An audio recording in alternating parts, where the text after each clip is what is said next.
The fire crackled in the stone hearth, casting dancing shadows across the weathered walls of the ranch house. Outside, snow fell thick and silent over the Wyoming plains, burying the land in white. Inside, warmth. Inside, the last hours of a dying man. William Harrison sat in his leather chair, the one worn smooth by 26 years of use. His hands, once strong enough to break a horse or build a fence, now trembled as they gripped a coffee cup.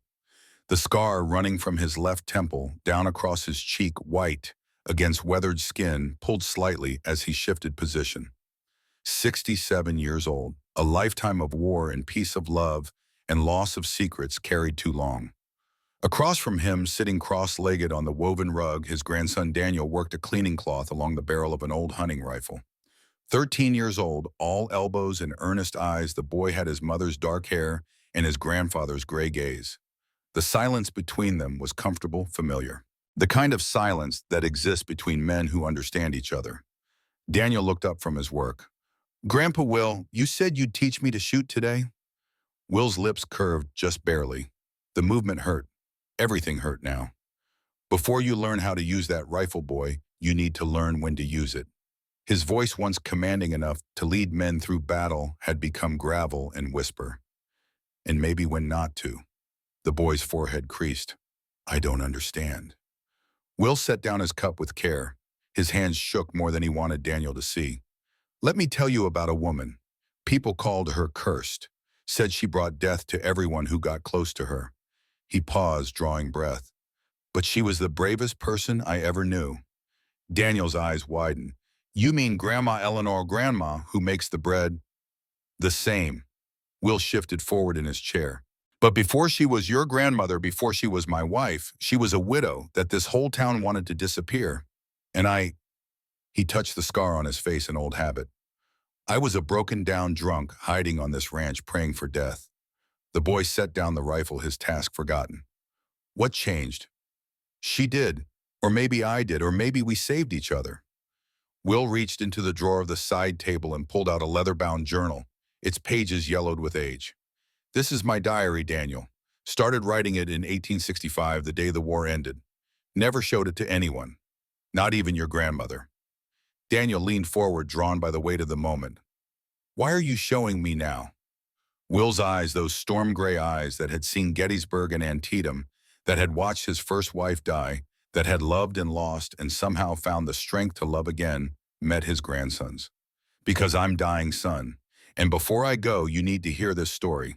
You need to understand what it means to stand up when everyone else sits down, what it keeps and why it's worth it." The fire popped. Snow hissed against the windows. The old man opened the journal to the first page, dated December 1878. His handwriting from 26 years ago stared back at him, young and certain. "Today I saved a woman's life," Will read aloud. "Or maybe she saved mine. I don't know yet which is true." He looked up at Daniel.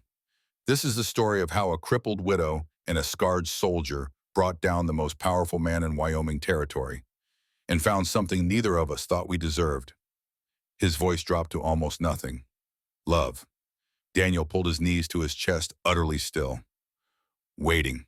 Will closed his eyes. When he opened them again, they saw not the warm room of 1904, but the cold streets of Ellington town in the winter of 1878.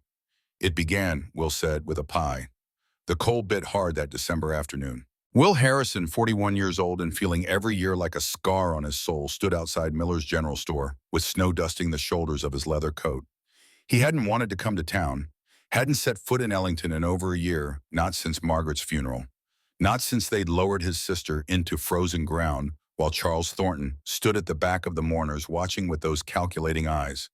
But Jack Rivers, his ranch foreman, had been insistent. "Boss, we're out of flour. Clean out. Cook can't make biscuits, can't make bread, can't make anything. You want 20 ranch hands to starve, or you want to ride into town for 1 hour." So here Will stood, boots planted in 3 inches of fresh snow, listening to sounds drift through the door of Miller's store. Laughter, the cruel kind, women's voices high and sharp.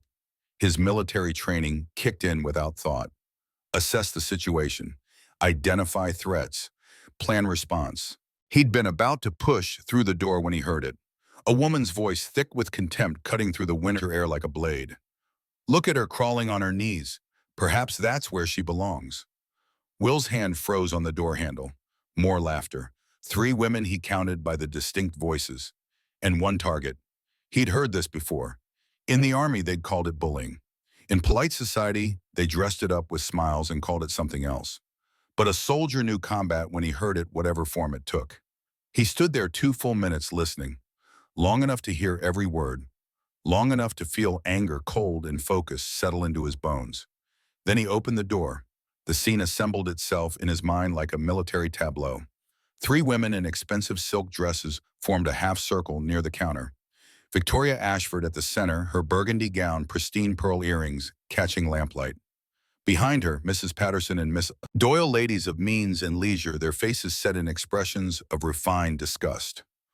On the floor, a woman in a worn gray dress knelt among scattered pieces of pie. Flour dusted her hair. Berries stained her hands. She was gathering the wreckage with desperate efficiency, face burning red, trying to salvage something from nothing. Will saw her leg first. The left one. The way it bent slightly wrong, the way weight distributed unevenly when she tried to shift position. Old injury, permanent damage. The kind of wound that never fully healed. Then he saw her face, thin, yes.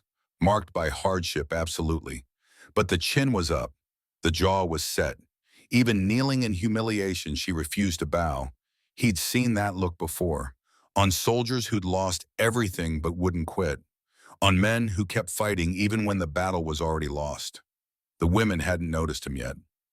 Victoria Ashford was still talking, her voice dripping false sympathy. Tell me, Mrs. Wade, how long do you intend to keep pretending you can run a business? A woman who can't even walk properly trying to bake for respectable people. The woman on the floor, this Mrs. Wade, didn't look up. Her hands kept working, methodical and steady. My baking is fine. It's only my leg that's damaged. Only your leg. Victoria laughed and the others joined in like a chorus. Dear, everything about you is damaged. That pathetic little shop of yours. That rag you call a dress. That stubborn pride that keeps you from accepting charity like a sensible creature. Will had heard enough. He stepped forward, his boots heavy on the wooden floor. The sound cut through the laughter like a gunshot. Every head turned. Victoria's face transformed in an instant, surprise melting into calculated charm. Mr. Harrison, what an unexpected pleasure. I didn't know you still came to town. Will removed his hat slowly, deliberate. His gray eyes swept the scene once more, cataloging details. The woman on the floor finally looking up at him with eyes the color of summer storms. The 3 well-dressed predators suddenly uncertain. Mr. Miller behind the counter conspicuously silent. I don't usually, Will said. His voice carried the weight of years in command, quiet but absolute. But I needed supplies. He paused, letting the silence stretch. And I couldn't help overhearing your conversation. Victoria's smile never wavered. We were simply offering Mrs. Wade some friendly advice. No. The word landed like a stone. You weren't. Mrs. Patterson shifted uncomfortably. Mrs. Doyle took a small step back.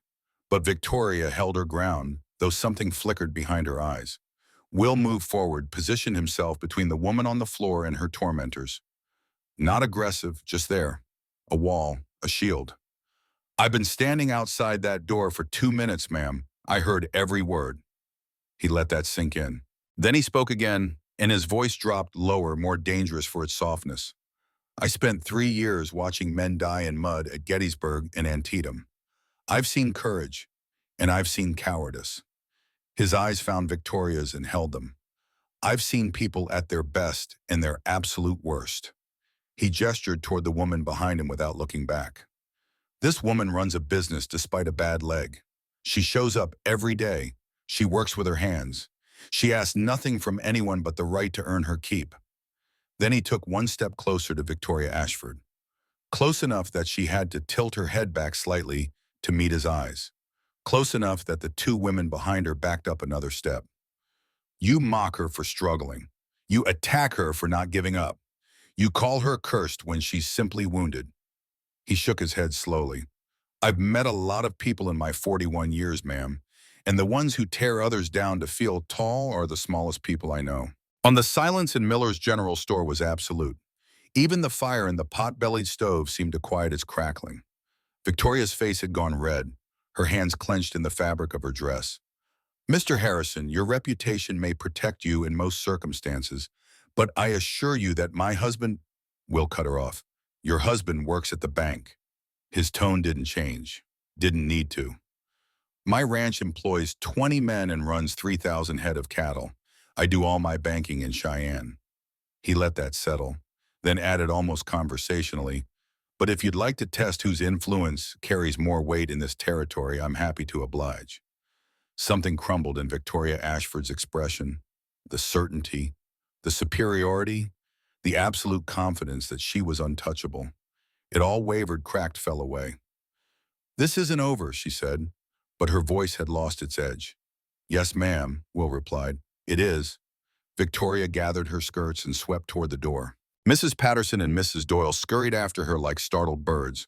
The door slammed with enough force to rattle the windows. Then there was only silence, and snow hissing against glass, and the sound of a woman's unsteady breathing behind him. Will turned, looked down at her properly for the first time. She was still on her knees, though one hand braced against a flour barrel, trying to push herself up. Her legs shook with the effort. Pride and pain warred across her face. Here. Will pulled a chair over without asking. Sit down before you fall down. I'm fine. The words came automatic, defensive. No, Will said gently. You're not, and there's no shame in admitting it. He positioned the chair behind her knees. Please, sit. She sat. He didn't think she had much choice. Her leg had started to buckle. Without a word, Will crouched down and began gathering the remains of the ruined pie. He used his hat, scooping broken crust and scattered apples and flour-dusted berries into the crown. His hands moved with surprising gentleness for their size and roughness. You don't have to do that. Her voice was steadier now, stronger. I know. He kept working. I want to. Why? Will paused, looked up at her, really saw her. The way grief had carved hollows under her cheekbones. The way stubborn determination had set lines around her mouth. The way her eyes, despite everything, still held light. Because someone should have helped, he said simply, and no one did. Her breath caught, just slightly, but he heard it. I know that feeling, Will added quietly. I know what it's like to need help and have everyone look away. He stood, hat full of ruined food, and handed it to Mr. Miller. The store owner took it wordlessly, still pale from the confrontation. I'll need a bag for this, Will said.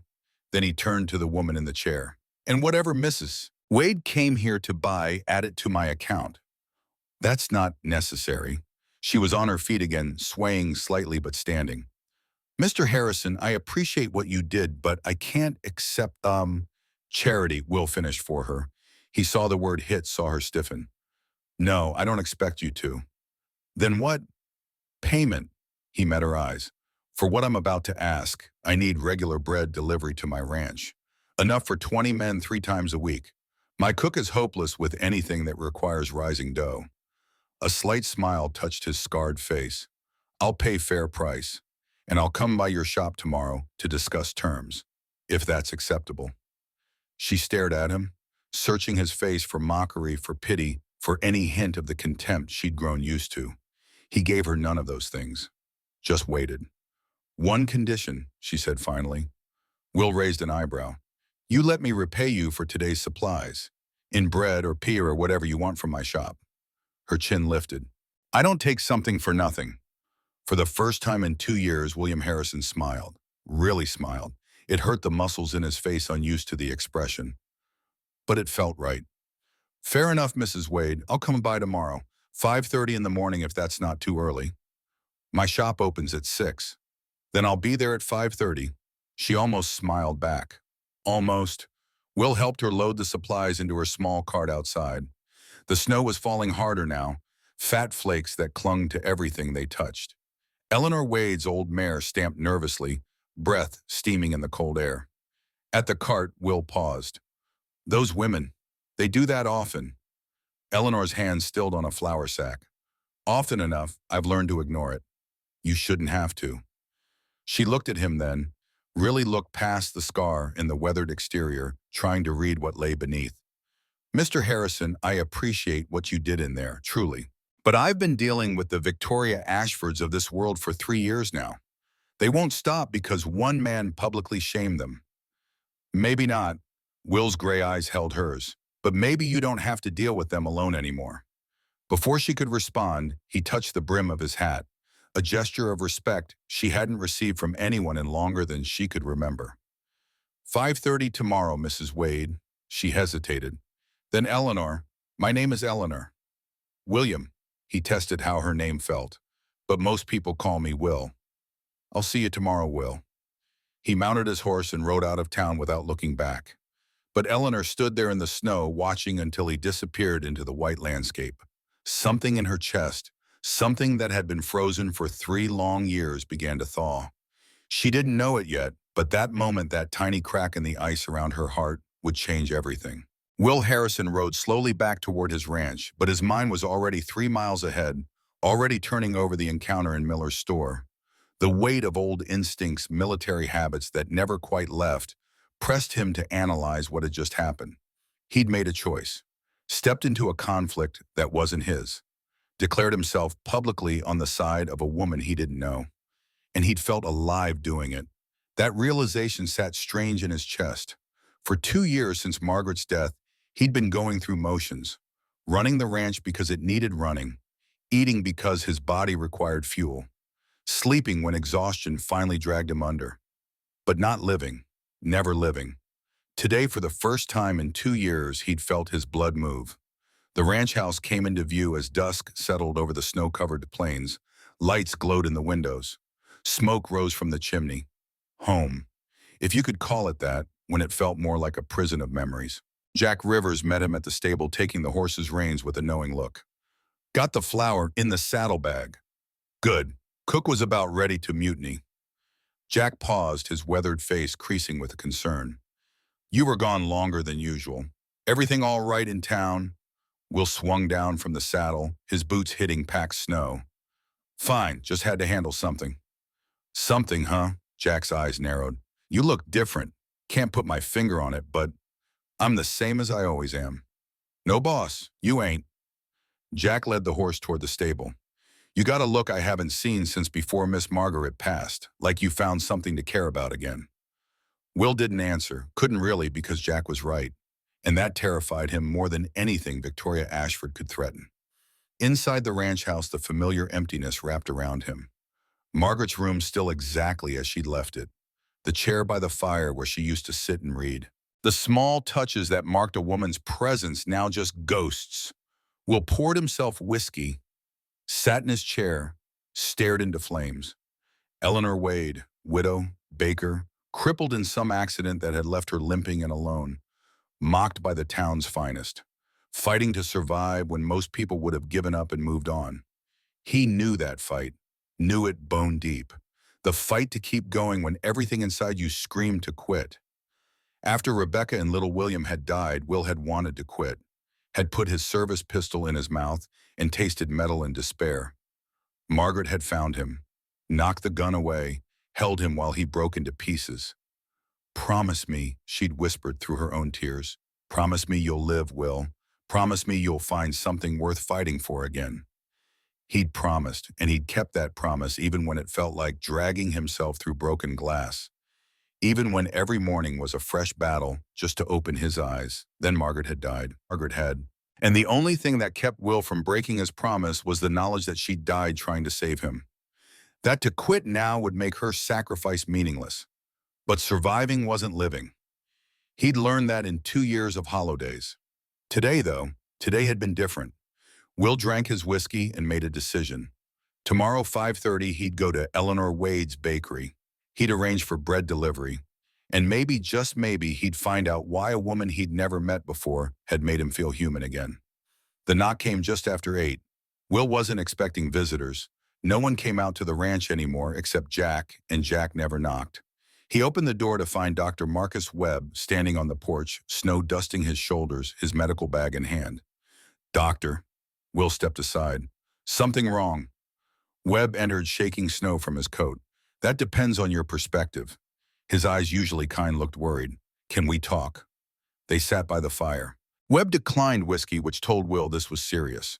The doctor never turned down good liquor. "I heard about what happened at Miller's today," Webb said without preamble. "Mrs. Patterson came by the clinic. She was quite agitated." Will said nothing, waited.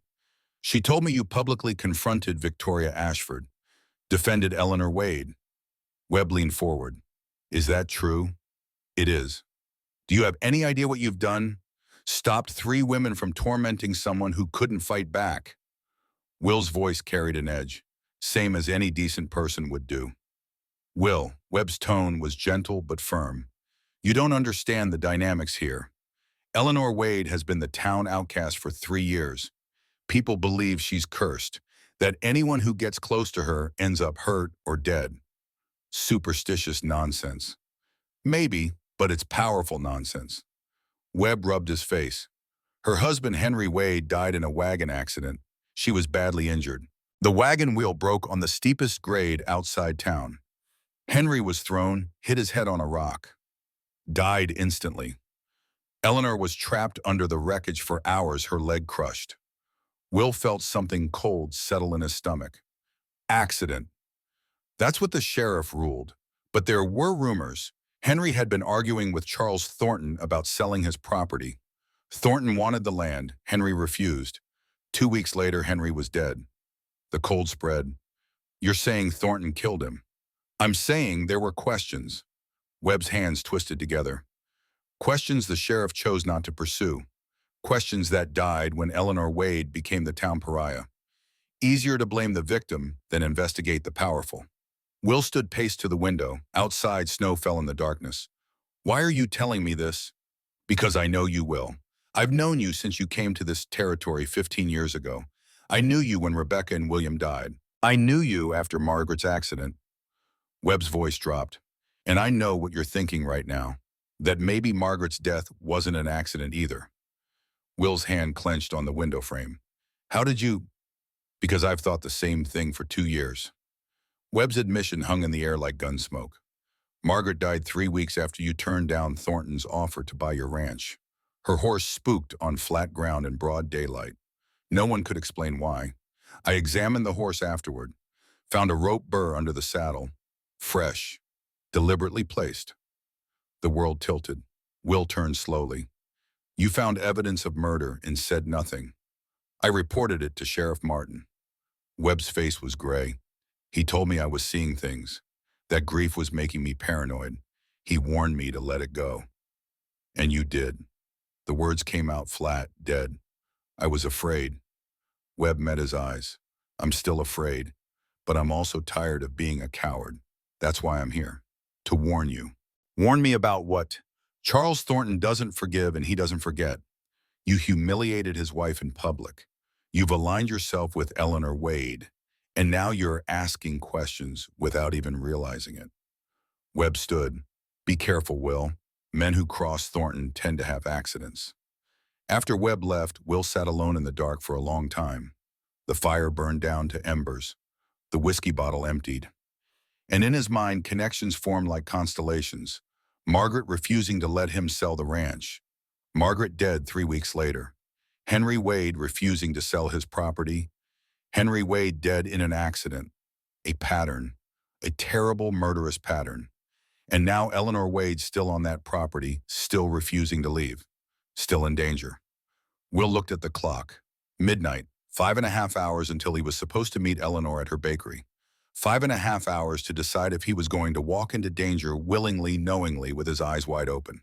He thought of her face, the stubborn set of her jaw, the way she'd gathered that ruined pie with dignity and tact, the way she'd refused charity but accepted fair trade. He thought of Margaret's last words, barely a whisper, as she died in his arms. Not accident. He'd thought she was delirious. Now he knew better. Will stood, went to his bedroom, pulled a box from under the bed. Inside, his service revolver from the war. Cleaned, oiled, loaded. He hadn't touched it since the night he'd almost used it to end everything. He tucked it into his belt. Then he sat down to wait for dawn. If Thornton wanted a war, Will had fought bigger ones, and lost more than any man should lose. He had nothing left to fear. and that made him very dangerous indeed. Present day. The fire had burned low, Will's coffee had gone cold, and Daniel sat frozen eyes wide with something between horror and fascination. Margaret was murdered. The boy's voice cracked. Aunt Margaret that you told me about, the one I'm named after. Will coughed, the sound wet and painful. Daniel jumped up, brought water, hovered with the helpless concern of the young facing mortality. Sit down, son. Will waved him back. I'm not dead yet. He smiled faintly, though I'm working on it. This isn't funny. No, it's not. Will took a sip of water, his hand shaking. Margaret Harrison was murdered because she stood between Charles Thornton and something he wanted. My ranch. The silver deposits under it that he knew about, but I didn't. Daniel's fists clenched. Did you kill him, Thornton? Did you make him pay? Patience, Will's eyes glinted with something that might have been approval. You're thinking like a Harrison. But vengeance isn't justice. And what we did to Thornton was worse than killing him. What did you do? We destroyed him. Your grandmother, Dr. Webb, Jack Rivers, and me. We exposed every crime, every murder, every piece of corruption. We brought him down in front of the whole territory. Will paused. But I'm getting ahead of the story. He opened the journal again, found another entry. Let me tell you about the morning I went to Eleanor's bakery. The morning that changed everything. Daniel leaned in, and Will's voice, thin and fading, began to weave the tale again. 5:30 in the morning came dark and cold. Will rode through empty streets, the only sound his horse's hooves crunching through fresh snow. Eleanor's bakery sat at the edge of town, a small building with living quarters above. Light glowed in the windows. Smoke rose from the chimney. She was already working. Will tied his horse and stood outside for a moment, breathing in the smell of baking bread. It reminded him of childhood, of his mother's kitchen, of a time before war and death had taught him what the world really was. He knocked. The door opened before his knuckles finished falling. Eleanor stood there in a flour-dusted apron, her dark hair pulled back, her face flushed from oven heat. You actually came. I said I would. Will removed his hat. I'm 15 minutes early. Is that a problem? Come in before you freeze to death. The bakery was warm, almost hot after the bitter cold outside. Shelves lined the walls, mostly empty this early. A large work table dominated the center. Ovens glowed against the back wall, and the smell. God, the smell of fresh bread made Will's chest ache with memory. Eleanor poured coffee without asking, handed him a cup. Their fingers brushed in the exchange just for a second. She pulled back quickly. You run a good operation, Will said, looking around, taking in the orderliness, the cleanliness, the efficiency. I learned from my father. He was a baker in Ohio. She wrapped her hands around her own cup. Before he died. And your husband? A pause. Henry was a miner. He had the dream of opening a shop. I had the skills. Her voice went soft. He died 3 years ago. The same accident that did this. She gestured to her left leg. I know. Will met her eyes. Dr. Webb told me. Her face shuddered. So you know I'm cursed. That anyone who gets close to me ends up hurt. Bitterness edged her words. Why are you here, Mr. Harrison? What do you really want? I told you, bread for my ranch hands.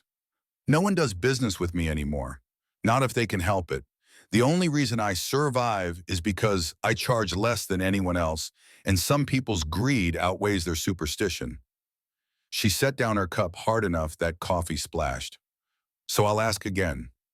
Why are you here? Will took a long moment to answer. When he did, his voice carried weight. Because my sister died 2 years ago in a riding accident that wasn't an accident. Because Charles Thornton tried to buy my ranch and I refused. Because 3 weeks later Margaret was dead, and I've spent 2 years knowing it was murder, but unable to prove it. The color drained from Eleanor's face. She gripped the table edge. What? Dr. Webb found evidence.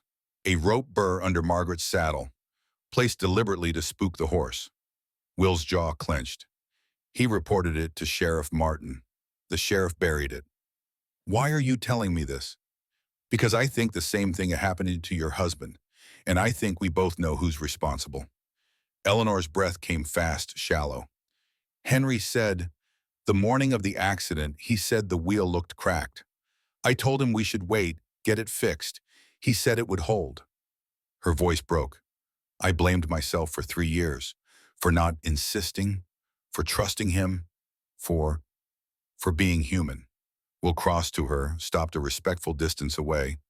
Eleanor, if that wheel was sabotaged like I think it was, then Henry's death isn't your fault any more than Margaret's is mine. You don't know that the wheel was sabotaged.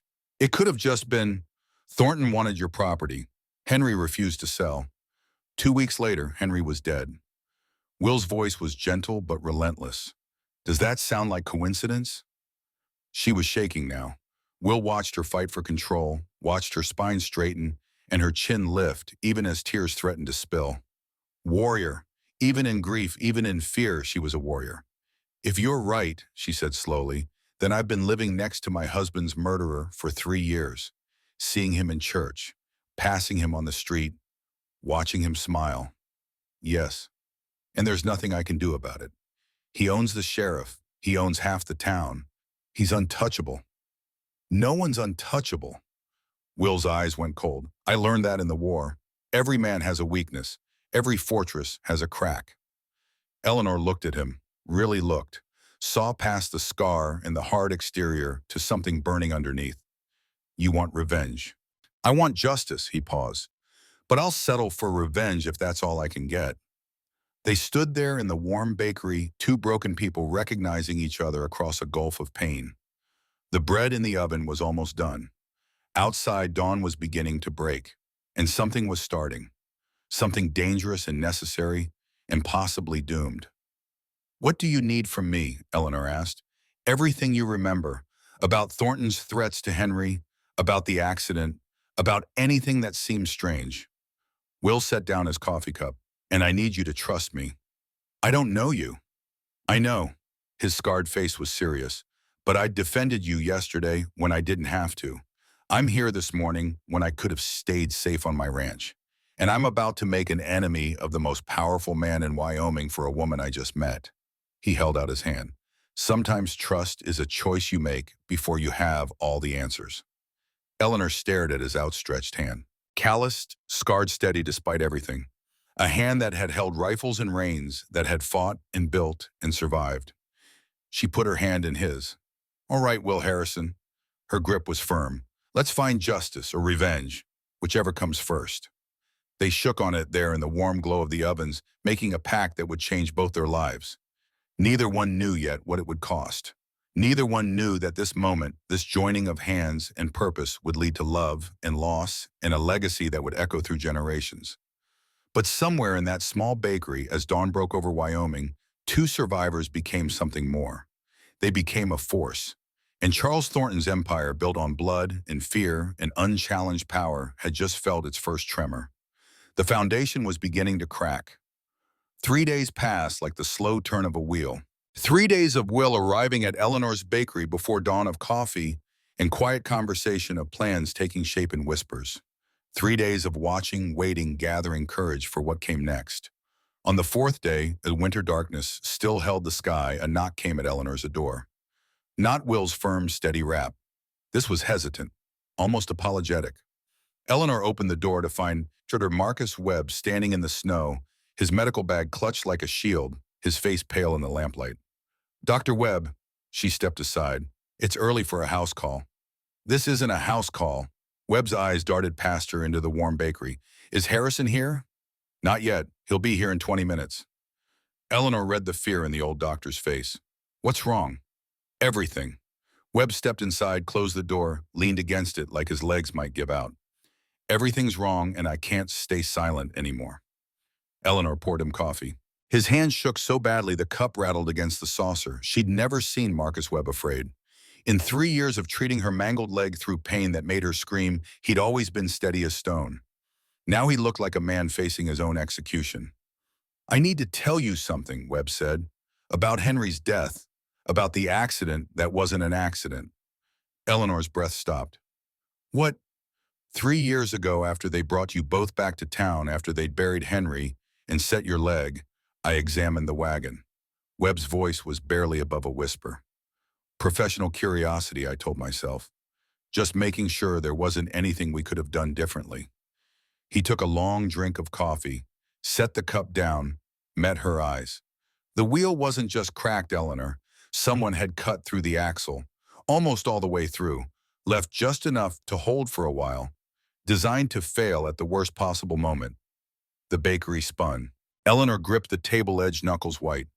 What did you say? It was murder. Webb's face crumpled. Henry was murdered. And I knew. I've known for 3 years, and I said nothing. You knew. The words came out flat, dead. You knew my husband was killed, and you stayed silent. I reported it. Webb was crying now, tears streaming down his weathered face. I went to Sheriff Martin that same day, showed him the cut marks, explained how it couldn't have been natural wear. He looked at me like I was insane, said grief was making me see things that weren't there, told me to keep my observations to myself. And you did. I was afraid. The admission broke something in him. Thornton owns half this town, the sheriff, the judge, the territorial officials. I'm just a country doctor. If I pushed too hard, if I made noise, I'd end up like Henry, like all the others. Eleanor's vision blurred. 3 years. 3 years she'd blamed herself. 3 years of guilt that had eaten her alive, convinced that if she'd just been firmer, if she'd just insisted they wait for repairs, Henry would still be breathing. And it had all been a lie. There were others. Her voice sounded strange in her own ears, distant, like someone else was speaking. Webb nodded. A miner named Patterson refused to sell his claim to Thornton, fell down a mine shaft 3 months later. I examined the body. The injuries weren't consistent with a simple fall. He was speaking faster now, words tumbling out like a confession held too long. A widow named Foster wouldn't leave her property despite Thornton's pressure. Her cabin burned with her inside. The fire was too hot, too fast. Someone had used accelerant. How many? Eleanor whispered. How many people has he killed? I don't know for certain. 5, maybe 7. All of them on land Thornton wanted. All of them in the past 10 years. Webb's hands twisted together. And I documented nothing. Said nothing. Buried my suspicions because I was too much of a coward to stand up. The door opened. Will Harrison stepped inside, shaking snow from his coat. He took one look at the scene, his military mind processing it in seconds, and his hand dropped to the revolver at his belt. What happened? Eleanor turned to him. Will had never seen her cry, not when Victoria Ashford mocked her, not when she spoke of Henry's death, but now tears ran freely down her face, and her voice shook with fury. Dr. Webb has something to tell you about Margaret, about the rope burr you found. Will's eyes went to the doctor. Cold. Dangerous. Talk. Webb talked. He told Will everything he'd just told Eleanor, about the wagon axle, about the pattern of deaths, about Sheriff Martin's warnings to stay silent, about 10 years of watching Charles Thornton kill with impunity while the law looked the other way.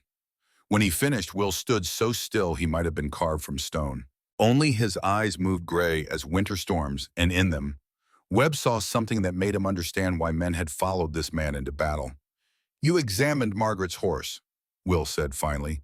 His voice was quiet, almost conversational, which made it more terrifying. You found evidence of murder, and you buried it. Yes. My sister died believing I'd keep her safe. She died in agony, her neck broken, calling for me. Will took one step closer to Webb, just one. And you could have given me the truth. Could have let me know it wasn't just bad luck or my failure to protect her.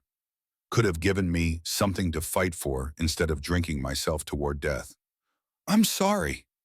Webb was openly sobbing now. I'm so sorry, Will. I was afraid. I'm still afraid, but I'm more afraid of dying a coward than I am of Thornton. Why tell us now? Eleanor's voice cut through the tension. After 3 years, why break your silence today? Because Harrison is asking questions. Because you two are forming an alliance. Because Thornton will see that as a threat. Webb looked between them. And because men who threaten Charles Thornton tend to have fatal accidents, I won't have 2 more deaths on my conscience. Will turned away, paced to the window. Outside, dawn was breaking, painting the snow in shades of rose and gold. Beautiful, deceptive, hiding corruption under prettiness. We need proof, Willis said, real proof, witnesses, documentation, something that even Thornton's bought judges can't ignore. There's a federal marshal, Webb said. Henry Carson. He comes through Cheyenne once a month. He's honest. One of the few who can't be bought. When's he due? 3 weeks, maybe 4. Will spun back.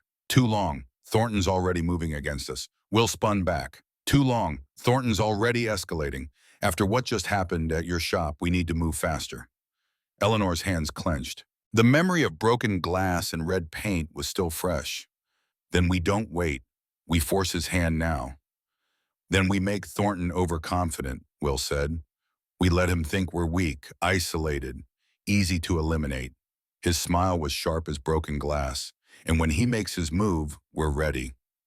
That's using Eleanor as bait, Webb said, horrified. Yes. Will looked at her. If she's willing.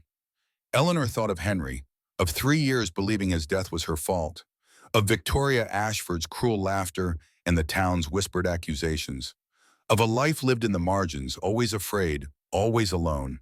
She thought of Margaret Harrison dying in her brother's arms. She thought of Patterson and Foster and 5 others whose names she didn't even know. I'm willing, Eleanor said. What do we do? They planned through the morning. Will sketched out strategy like the cavalry officer he'd been thinking in terms of terrain and timing and acceptable losses. Eleanor contributed what she knew of Thornton's habits, his allies, his weaknesses. Webb offered a lifetime of small observations, the kind of details a doctor notices. By the time the bread came out of the ovens, they had the bones of a plan, dangerous, possibly suicidal. But it had one advantage that Thornton wouldn't expect. They had nothing left to lose. Will left as the sun climbed higher. He had to maintain appearances, couldn't be seen spending too much time at Eleanor's shop. But at the door he paused. If this goes wrong, he said quietly, for her ears alone, if Thornton moves faster than we think, you come to the ranch, immediately. Don't pack, don't wait, just come. I can take care of myself. I know you can. His scarred face was serious. But you don't have to anymore. That's what I'm trying to tell you. After he left, Eleanor stood in her empty bakery and felt something shift in her chest. For 3 years, she'd armored herself in pride and isolation, convinced that needing anyone was weakness. Will Harrison was teaching her different. That strength could mean accepting mom, that surviving alone was harder than surviving together, that maybe, just maybe, she wasn't cursed after all. Just unlucky. And unlucky could change. The door opened again. Eleanor turned, expecting a customer. Victoria Ashford stood in the doorway. Alone, no entourage, no silk dress and pearl earrings. Just a woman in a simple wool coat, her face drawn with something that looked almost like fear. Mrs. Wade, Victoria's voice lacked its usual edge. May I speak with you, please? It's important. Eleanor's first instinct was to refuse, but something in Victoria's expression stopped her. This wasn't the woman who'd mocked her in Miller's store. This was someone else, someone desperate. Come in. Victoria entered slowly, as if afraid Eleanor might change her mind. She didn't sit, just stood there, hands clasped, looking smaller than Eleanor had ever seen her. I came to warn you. The words tumbled out fast. My husband owes Thornton money, gambling debts, $15,000. Thornton said he'd forgive the debt if I helped convince certain people to leave town. Eleanor's stomach dropped. People like me. Yes. Victoria's face flushed. I didn't know about the murders. I swear I didn't know. I thought it was just business. Thornton wanted properties, my husband needed debt relief. I made some women uncomfortable enough to sell. It seemed harmless. Harmless. Eleanor's voice could have cut steel. You made my life hell for 3 years because your husband can't control his gambling? I know. Tears started down Victoria's cheeks. I know what I did. I know what I am. But last night I overheard Thornton talking to 2 men. Rough men. The kind who do work that decent people don't ask about. What did you hear? He told them to make you disappear, like the others. He said your friend Harrison is asking questions, getting too close. Victoria's voice dropped to a whisper. He wants you dead, Mrs. Wade. Within the week. The bakery seemed to tilt. Eleanor gripped the counter for support. Why are you telling me this? Because I'm not a murderer. Victoria's voice broke. I'm vain and cruel and weak. I let my husband's problems turn me into a monster. But I won't have blood on my hands. I can't.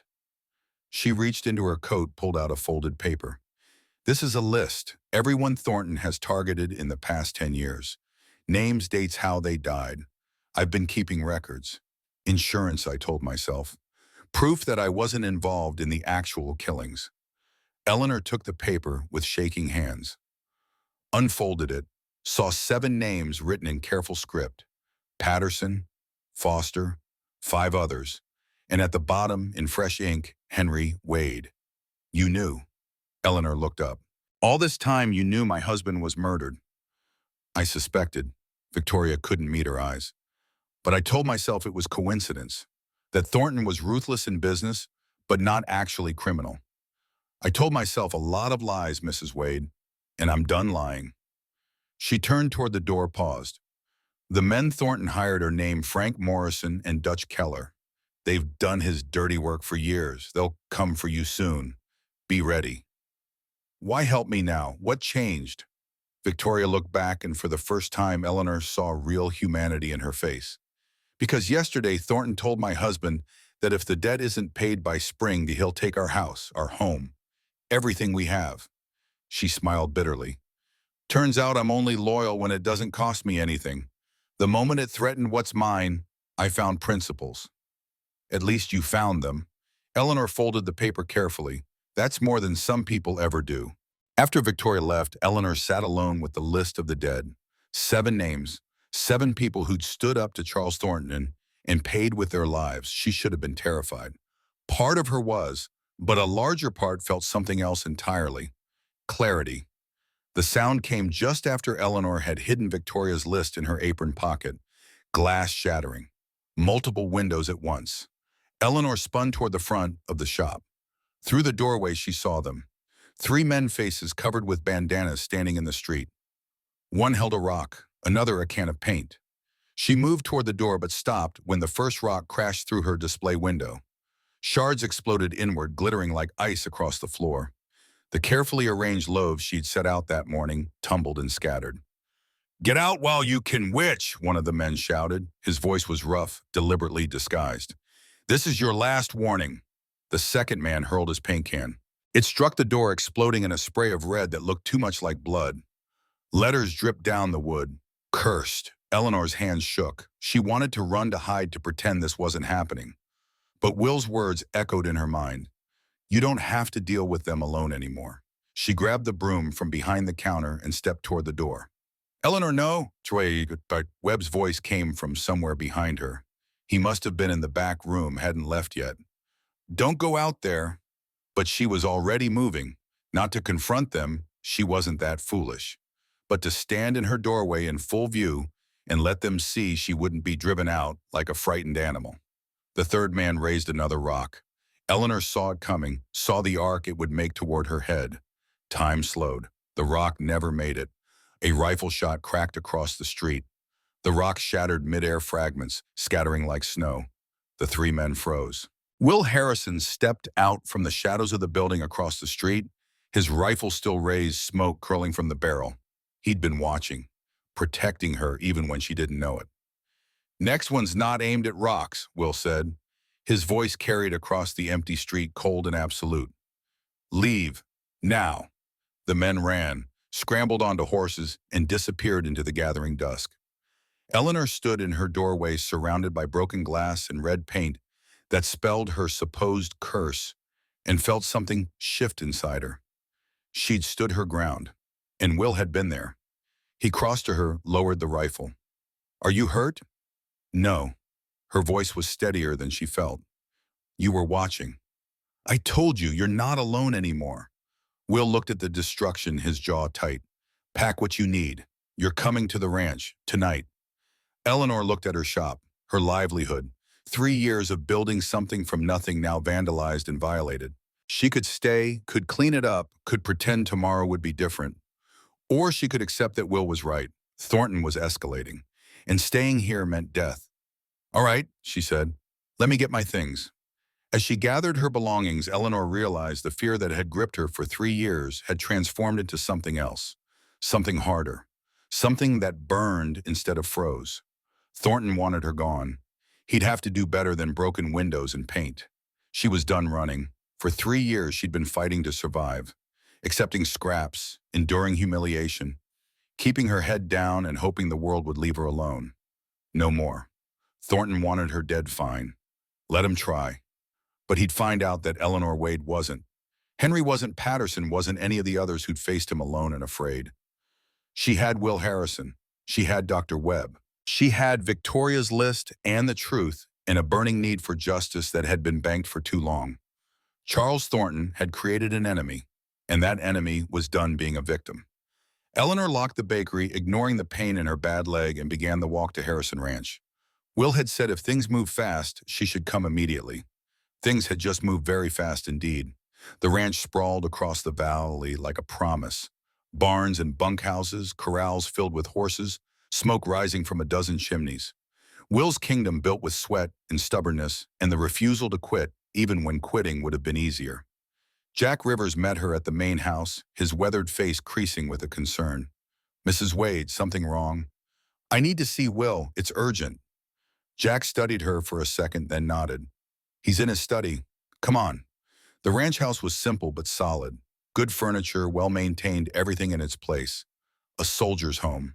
A man who valued order and reliability. Will looked up as Eleanor entered his study. One glance at her face and he was on his feet. "What happened?" she told him. "Everything. Victoria's visit, the warning about Morrison and Keller, the list of names." Will listened without interrupting, his expression growing harder with each detail. When she finished, he took the list from her hands. "Read it slowly." His finger stopped on Margaret's name, handwritten at number 6. Victoria Ashford kept records. Will's voice was soft, dangerous. She knew. They all knew. And they did nothing. "She's doing something now." Eleanor sank into a chair, exhaustion hitting her all at once. "She gave us names, evidence, a chance." "A chance to what? Get killed?" Will paced like a caged wolf. "Thornton's moving faster than we thought. Morrison and Keller are professionals. They've killed before. They won't hesitate." "Then we don't give them the chance." Eleanor straightened despite her aching leg. "We force Thornton's hand, make him act in the open where people can see." "How?" "I announce that I'm meeting with Marshal Carson. Loudly, publicly, say I have evidence of criminal conspiracy." Eleanor's eyes were hard. "Thornton panics, sends his men, and we're ready for them." Will stopped pacing, looked at her like he was seeing someone new. "That's using yourself as bait. That's using myself as a weapon." She stood, moved to face him, close enough to see the gray in his eyes, the old scar tissue pulling at his temple. "I'm done hiding, Will. Done being afraid. If Thornton wants me dead, he can try, but I won't go quietly into whatever grave he's planning." Something shifted in Will's expression. Respect, maybe, or recognition. "This could get you killed." "Living like I have been is already death." Eleanor's voice was steady. "Just slower. At least this way I die fighting." Will held her gaze for a long moment. Then he nodded once, sharp and decisive. "All right. But we do this smart. Military strategy, not cowboy heroics," he called for Jack. Within an hour, they'd assembled a war council in Will's study. Jack Rivers, sharp-eyed and loyal. Dr. Webb, nervous but determined. And a young ranch hand named Tom, who'd grown up in Thornton's household and knew the man's routines. Will spread a map of Ellington on his desk. "Thornton will send Morrison and Keller after Eleanor. We know that now. Question is when and where." "The bakery," Jack said. "That's where she's most vulnerable, alone at night after closing." "No." Will's finger tapped the map. "Too public, too many potential witnesses. They'll wait until she's traveling, between town and here." "Or they'll burn the building," Tom offered quietly. "Make it look like an accident. Lamp knocked over fire spreads. Happens all the time in winter." Will's jaw clenched. "Then we don't give them the chance at the bakery. Eleanor, you're staying here until this is over." "I have a business to run." "You'll have a grave to fill if Thornton gets to you first." Will's tone left no room for argument. "We need you alive to testify. That means safe. That means here where I can protect you." Eleanor wanted to argue. Pride demanded it, but common sense and the memory of Henry's broken body won out. Fine, but I need to get some things from the shop first. I'll go with you. Will buckled on his gun belt. Jack sent word to the sheriff that we're investigating threats against Mrs. Wade. Make it official. Put Thornton on notice that we're watching. Sheriff Martin's in Thornton's pocket, Webb protested. Doesn't matter. Creates a record. If something happens to Eleanor, there's documentation that we warned them. Will's smile was cold. Cover our legal bases while we plan for the illegal ones. They rode to town in the afternoon light, Will and Eleanor and Jack. The streets were quiet, most people indoors against the cold. Eleanor's bakery looked small and vulnerable, its windows dark. Inside, Eleanor gathered essentials. Clothes papers, the small box where she kept what little money she'd saved. Will and Jack checked the building, securing windows, making sure no one was hiding in the shadows. Got what you need? Will asked. Eleanor looked around the shop she'd built from Henry's dream and her own stubborn refusal to quit. 3 years of sweat and pain and small victories. It might all burn tomorrow. Thornton might destroy everything she'd worked for, but she'd be alive, and she'd have the chance to destroy him right back. I'm ready, she said. They rode back to the ranch as evening fell. Dinner was simple but good. Eleanor ate at Will's table, surrounded by ranch hands who treated her with awkward respect. After she helped clean up, needing something to do with her hands, Will found her in the kitchen after everyone else had left. I'm putting you in Margaret's old room. It's clean, comfortable, door locks from the inside. You don't have to do that. Yes, his voice was firm. I do. Eleanor followed him upstairs down a hallway lined with closed doors. He opened one, stood back to let her enter. The room was frozen in time. A woman's room preserved exactly as she'd left it. Quilt on the bed, books on the shelf, a photograph on the dresser showing a young woman with dark hair and Will's gray eyes laughing at the camera. Margaret, Eleanor said softly, my sister, my friend, the person who saved my life when I wanted to die. Will's voice was thick. After Rebecca and William passed, I put a gun in my mouth, wanted it over, wanted to stop feeling everything. Margaret found me, knocked the pistol away, held me while I broke. He touched the photograph gently. She made me promise I'd keep living, that I'd find something worth fighting for again. I kept that promise even when it hurt, even when she died and I wanted to break it. Eleanor turned to face him. Why are you telling me this? Because I need you to understand. Will met her eyes. If something happens to you because I brought you into this fight with Thornton, I'll never forgive myself. Margaret died because of me, because she tried to protect me from selling the ranch.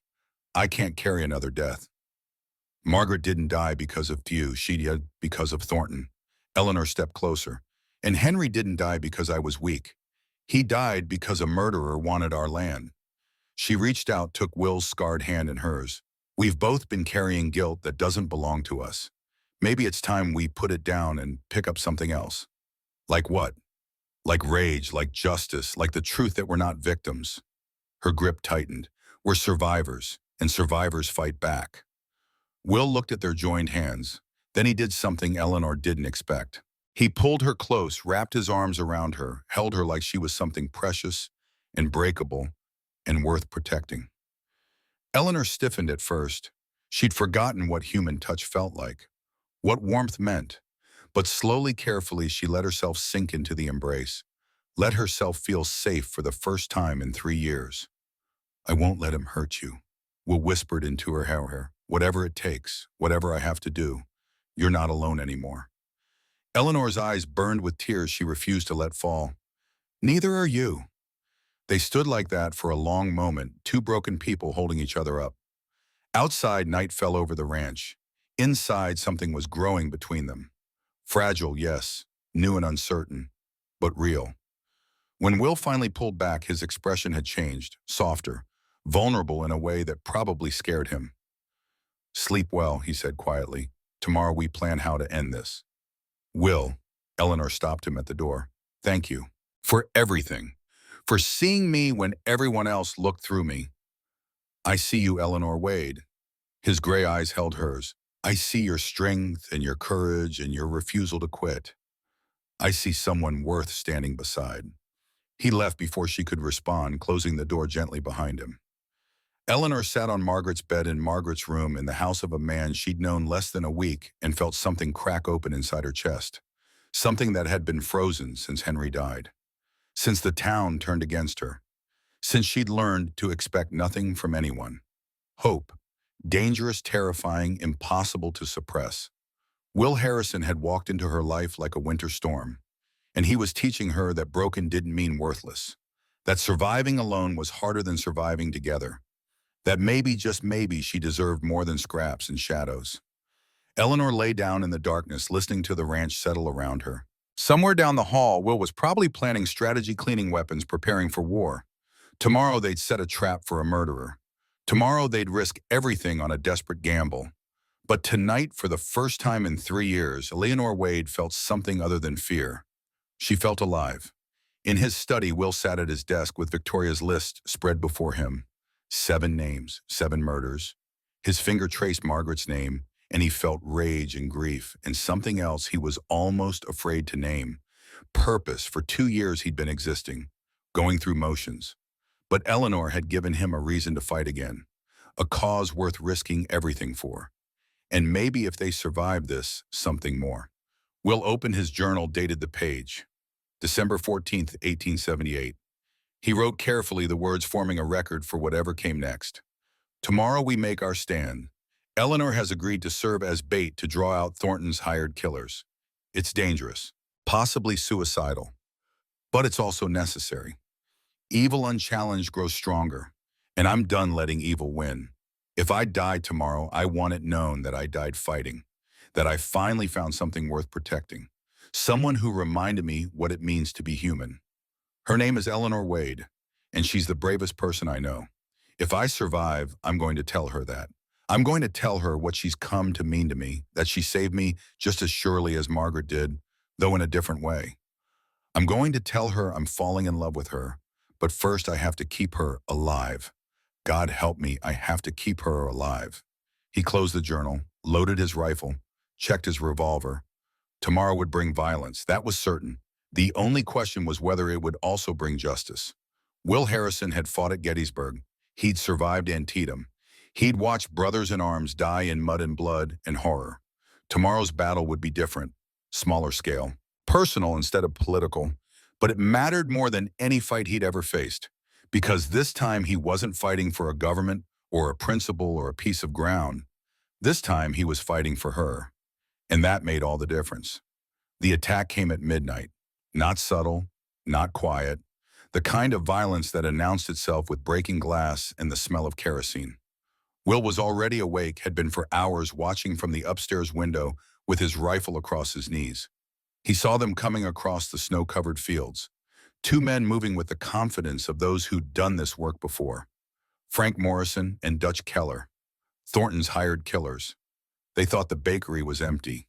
Eleanor had made sure everyone in town knew she'd closed up shop, was staying with friends out of fear. Jack had spread the rumor well. The bait had been set. What Morrison and Keller didn't know was that the building wasn't empty. Jack Rivers sat in the back room with a shotgun. Tom waited in the alley with another. And Will Harrison, 41 years old and carrying more scars than any man should, watched from across the street with a veteran's patience. The trap was sprung before Morrison could pour the first drop of kerosene. "Drop it, Inayim," Will's voice cut through the darkness. "Drop the can and put your hands where I can see them." Morrison spun, reaching for the gun at his belt. He was fast, but Will had fought at Gettysburg, had survived 3 years of war by being faster. The rifle shot echoed across the frozen town. Morrison went down screaming, clutching his shoulder. The kerosene can hit the snow, spilling its contents in a dark stain. Dutch Keller ran, made it 3 steps before Jack emerged from the shadows, shotgun leveled. "Don't even think about it." Within minutes, both men were subdued, bound, their blood melting the snow beneath them. Within the hour, Marshal Henry Carson, who'd arrived a week early, thanks to an urgent telegram from Dr. Webb, had them in custody. And by dawn, when the whole town gathered to see what the commotion was about, Charles Thornton's empire had begun to crumble. Morrison talked first. Faced with a murder charge and the rope, he sang like a canary, desperate for mercy. Dutch followed. Between them, they laid out 10 years of Thornton's crimes in meticulous detail. Patterson pushed down the mine shaft at Thornton's order. Foster burned alive in her cabin. the rope burr placed under Margaret Harrison's saddle, and Henry Wade's wagon wheel cut 3/4 through with a saw. Marshal Carson listened to it all, his weathered face growing grimmer with each confession. When they were done, he turned to Will and Eleanor, standing together in the cold dawn light. "This is enough," Carson said quietly. "More than enough. I'll arrest Thornton today. Trial will be in Cheyenne in 3 weeks. Territorial court. I'll make sure Judge Harlan presides. He can't be bought." Will's hand found Eleanor's. "We'll be there." "Count on it," Carson said. "You're both key witnesses. This is your justice as much as anyone's." Charles Thornton was arrested that afternoon, dragged from his bank in chains while the whole town watched. He screamed about injustice, about false accusations, about how he owned half of Wyoming, and they couldn't do this to him. But they could, and they did. The trial began 3 weeks later in the federal courthouse in Cheyenne, the largest courtroom in the territory, packed to the rafters with spectators, press, families of the victims. Everyone wanted to see the mighty Charles Thornton brought low. Eleanor sat in the gallery next to Will, her hands clasped so tight her knuckles were white. She'd dressed carefully that morning in a simple blue dress that had been her mother's. Respectable, dignified. Nothing like the ragged widow Thornton had tried to destroy.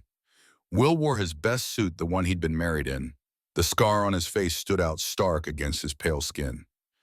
He looked like what he was, a soldier, a survivor, a man who'd lost everything and refused to surrender.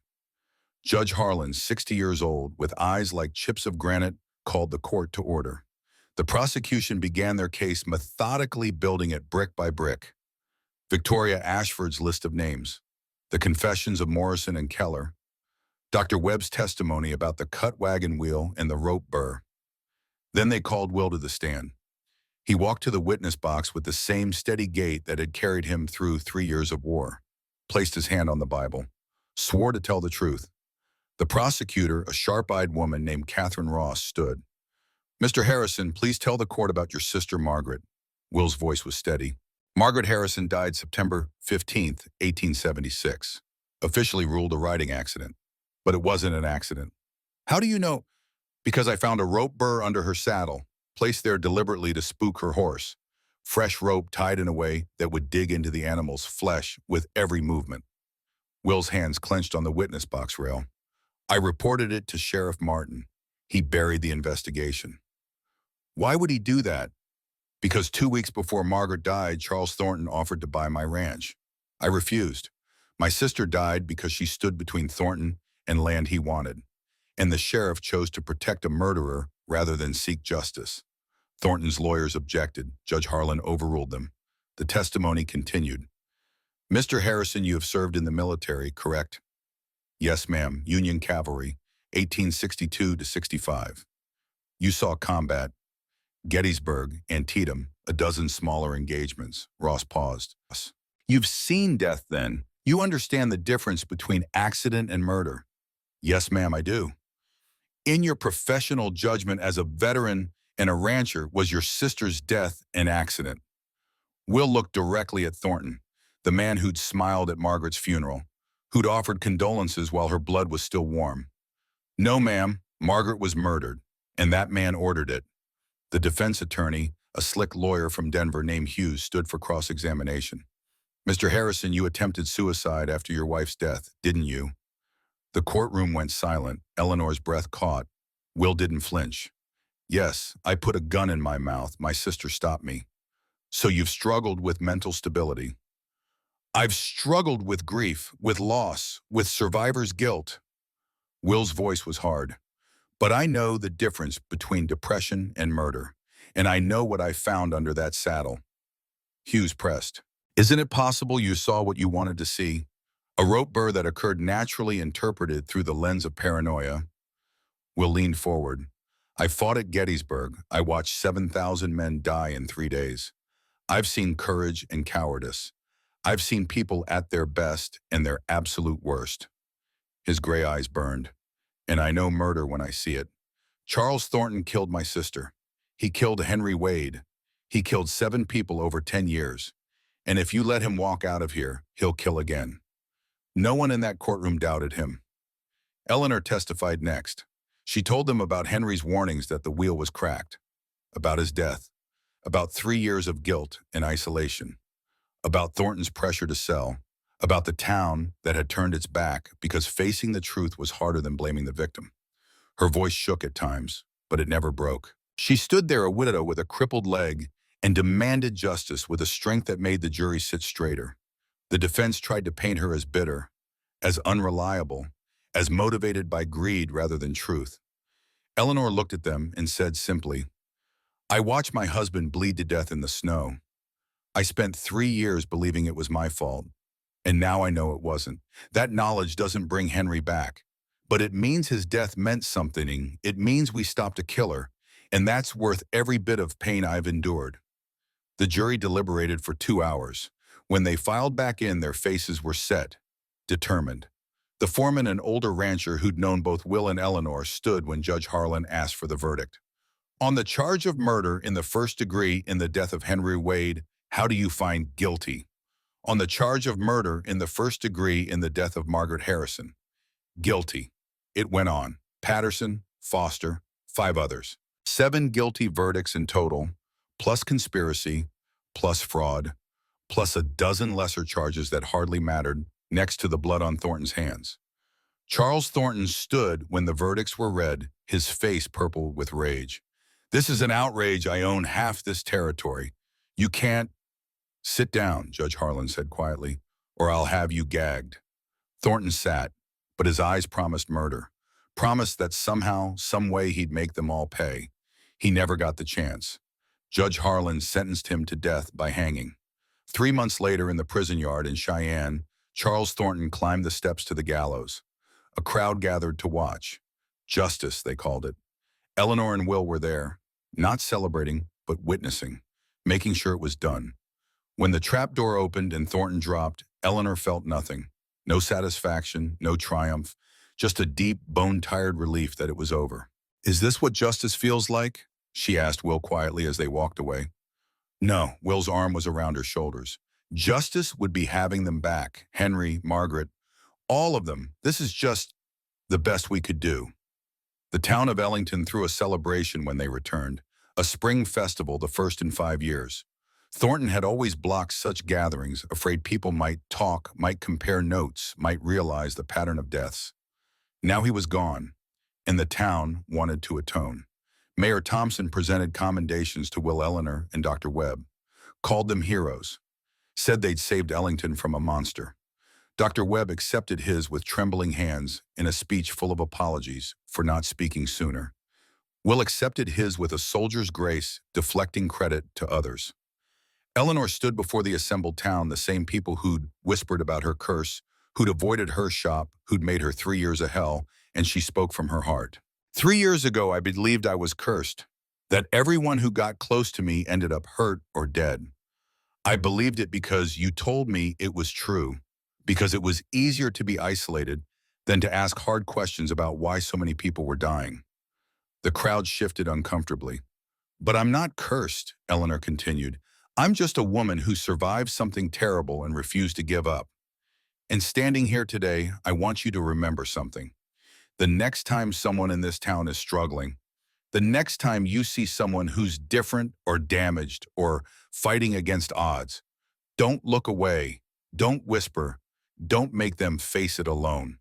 She found Will in the crowd, "because I wouldn't have survived without people who chose to stand beside me, who saw past the limp and the poverty and the fear, who reminded me that broken doesn't mean worthless." The applause was thunderous, but Eleanor barely heard it. She only saw Will standing at the back, his scarred face transformed by a smile. That evening, as the festival continued, Will led Eleanor to the dance floor. She protested. Her leg hurt. She couldn't dance. He pulled her close anyway. "We can be terrible together." They weren't terrible. Will led with surprising grace, and Eleanor's bad leg somehow didn't matter when he was holding her. They moved through the other couples like they'd been dancing together for years instead of months. Midway through the song, Will stopped. Right there in the center of the floor with everyone watching, he dropped to one knee. Eleanor's breath caught. "I've been trying to find the perfect moment," Will said, his voice carried in the sudden silence. "But I've realized there's no such thing. There's just now, and I don't want to waste any more time." He pulled a ring from his pocket, simple gold worn smooth. This was Rebecca's wedding ring. I thought I'd never give it to anyone else. But she'd want me to be happy. She'd want me to find love again. His gray eyes found Eleanor's. And I have. Eleanor Wade, you're the bravest person I've ever met. You survived what should have destroyed you. You stood up when everyone told you to fall. You made me remember what it means to be alive. Will, Eleanor's voice broke. Let me finish. He smiled. I want to wake up next to you every morning, fall asleep beside you every night, build a life together, a real life full of all the joy we've both been denied. He held up the ring. I'm scarred and damaged, and I come with more ghosts than any woman should have to carry. But I love you, and if you'll have me, I promise to spend every day proving I'm worthy of you. Eleanor looked down at this man, this broken soldier, who'd defended her when no one else would, who'd fought beside her, who'd shown her that she deserved more than survival. Yes, the word came out choked with tears. Yes, I'll marry you. The crowd erupted as Will slid the ring onto her finger. It fit perfectly as if it had been waiting for her all along. He stood, pulled her close, kissed her in front of the whole town that had once called her cursed. And Eleanor Wade, soon to be Eleanor Harrison, finally understood what it meant to be blessed. Present day. The fire in Will's study had burned down to embers. Daniel sat, frozen tears streaming down his young face. You married her, the boy whispered. After everything, you found each other and you married her. Will coughed, the sound wet and painful. His face had gone gray. We had 26 good years, Daniel. 2 children, you and your cousins. A life fuller than I ever thought I deserved. And you stopped Thornton. You got justice. We did. Will's breathing was labored now. But justice came with a price. Always does. Daniel moved closer, taking his grandfather's hand. Grandpa Will, you need to rest. I need to finish the story. Will's grip was weak but insistent. Because the story doesn't end with me and Eleanor. It ends with you. He gestured to the journal still lying open on the table. Everything I learned, everything Margaret taught me, everything Eleanor showed me, it's all in there. The ranch is yours now, Daniel. I signed the papers last week. But Dad, your father has his own ranch in Montana. He understands. Will's voice was fading. This land needs a Harrison to run it. Someone who knows what we fought for, what we built, what we sacrificed. I'm only 13. You're a Harrison. Will's eyes, those storm gray eyes, held his grandson's. And Harrisons don't quit. We don't give up. We stand up for people who can't stand for themselves. We fight for justice even when it costs us everything. That's our legacy. Not the land, not the cattle. The choice to do what's right even when it's hard. The door opened. Eleanor entered, moving slowly with her cane. She was 62 now, hair silver face lined with years. But her eyes were still the same summer storm color, still held the strength that had first caught Will's attention in that mercantile so long ago. You told him the whole story, she asked softly. Most of it. Will tried to smile, left out some of the kissing, thought that might embarrass the boy. Eleanor came to his chair, knelt beside it with difficulty, took his hand. Are you ready, my love? I am. Will's voice was barely a whisper now. I've lived a good life, better than I earned. You earned every moment. Eleanor's tears fell freely. You saved me, William Harrison. You saw me when everyone else looked away. You made me believe I was worth something again. You saved me first. Will's other hand came up to cup her face. That day in the mercantile, when you refused to stay down, when you gathered that ruined pie with your dignity intact, that's when I knew. That's when I started living again. He looked at Daniel. Promise me, boy. Promise me you'll remember this story, that you'll live it, that when you see someone being torn down, someone struggling, someone the world has decided isn't worth defending, you'll stand up, even if it costs you, especially if it costs you. I promise. Daniel's voice broke. I promise, Grandpa Will. Good boy.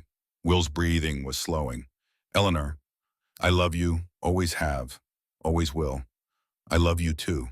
Eleanor pressed her forehead to his. Go be with Margaret and Rebecca and William.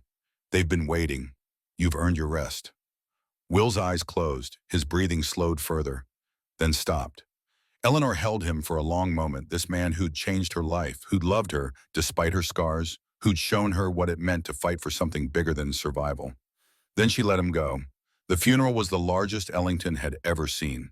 Every rancher in 3 counties came. Every person who'd ever known Will Harrison. Even Marshall Carson, retired now, but still sharp, made the journey from Cheyenne. They buried Will on the hill overlooking the ranch next to Margaret. Simple headstone. William Harrison, 1837–1904. Soldier, protector, beloved husband. He fought for justice. Daniel stood at the grave with Eleanor, trying to be strong, failing, 13 years old and watching his hero lowered into frozen ground. He wanted you to have this. Eleanor pressed the journal into Daniel's hands after everyone had left. Everything he learned, everything he wanted to pass on, it's all in here. Daniel opened it to a random page. Will's handwriting, strong and certain, stared back at him. The war taught me how to fight. Margaret taught me why to live. Eleanor taught me what's worth dying for. Anyone who reads this, remember, broken doesn't mean worthless. Surviving alone is harder than surviving together. And one person standing up can change everything. He'd keep reading that journal for the next 70 years. Would pass it to his own grandchildren one day. Would use it as a guide when the world got dark and uncertain.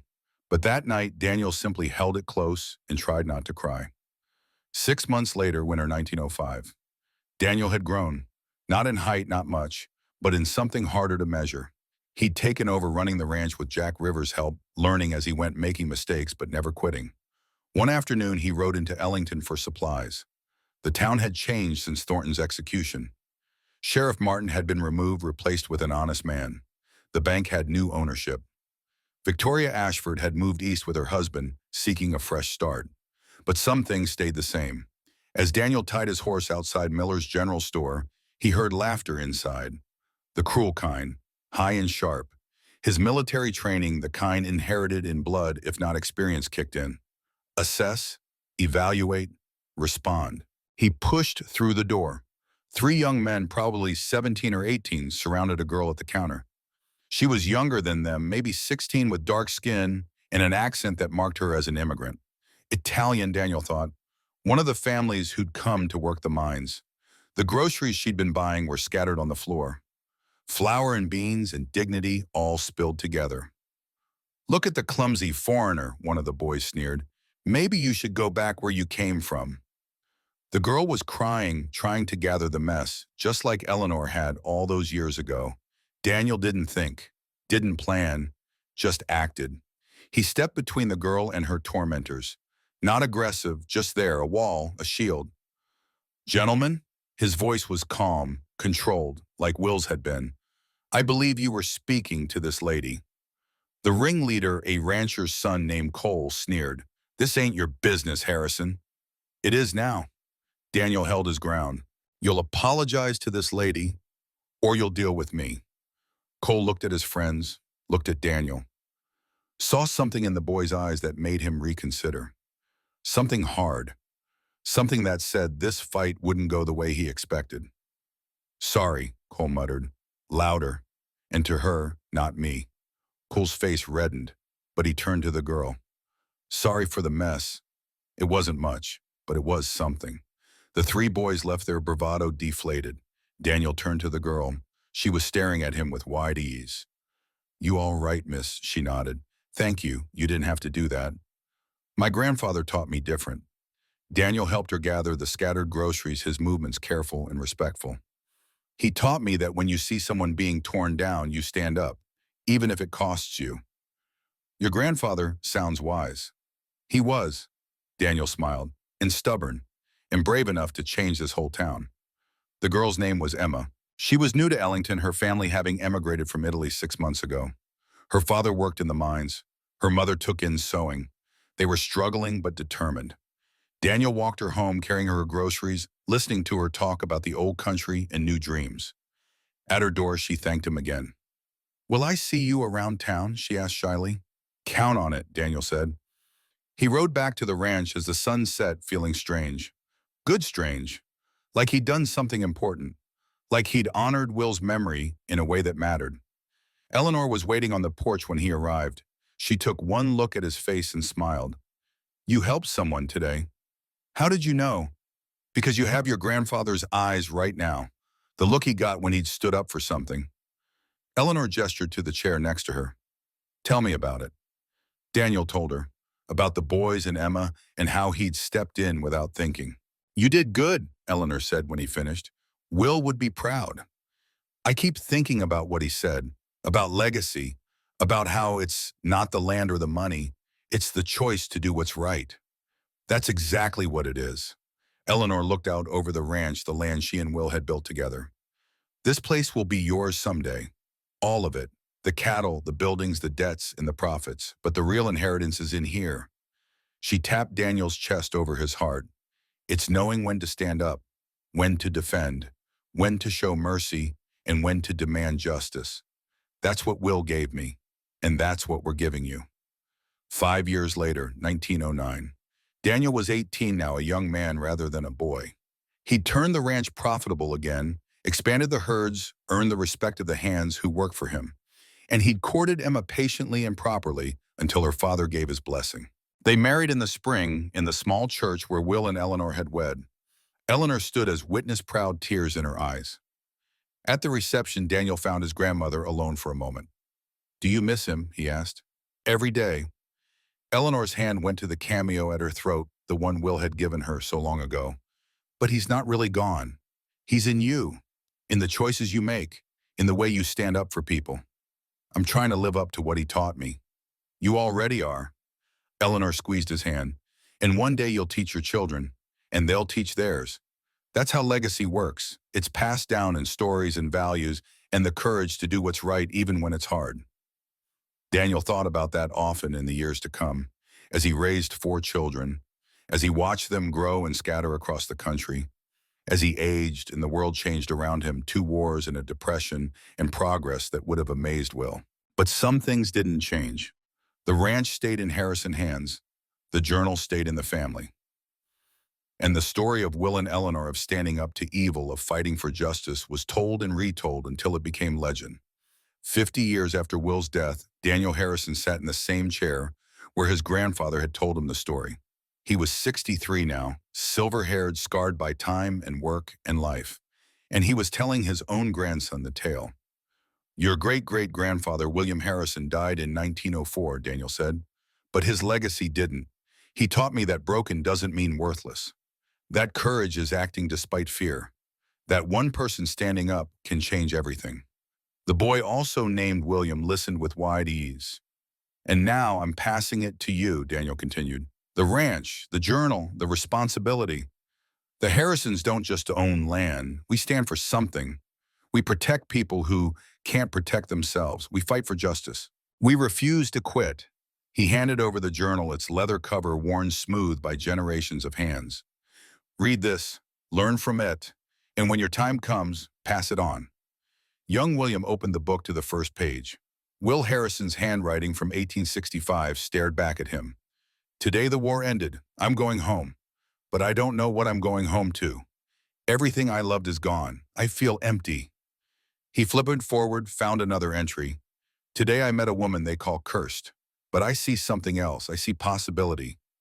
She might be the one to save me, or I might save her. Either way, I'm not running anymore. I'm done hiding. Tomorrow I fight. The story went on.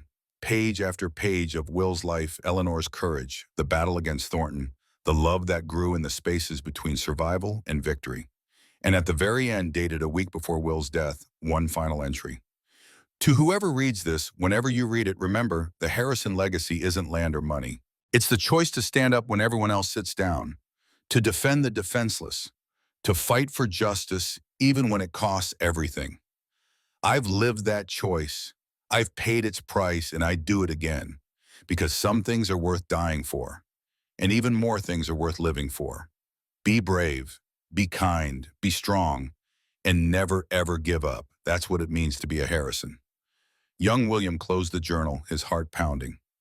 He looked at his grandfather, at the legacy stretching back through time, at the weight of responsibility settling on his shoulders. I'll make you proud, he said. All of you, I promise. Daniel smiled, the same smile Will had given him so long ago. You already have, just by being willing to carry it forward. Outside, the Wyoming sun set over Harrison Ranch. The land Will had built, the legacy he'd forged, the story that would echo through generations. Broken soldiers and crippled widows, courage found in darkness, love discovered in survival, justice won at terrible cost, and a simple truth passed down from father to son, grandmother to grandson across the turning years. Stand up, fight back, protect the weak. That was the Harrison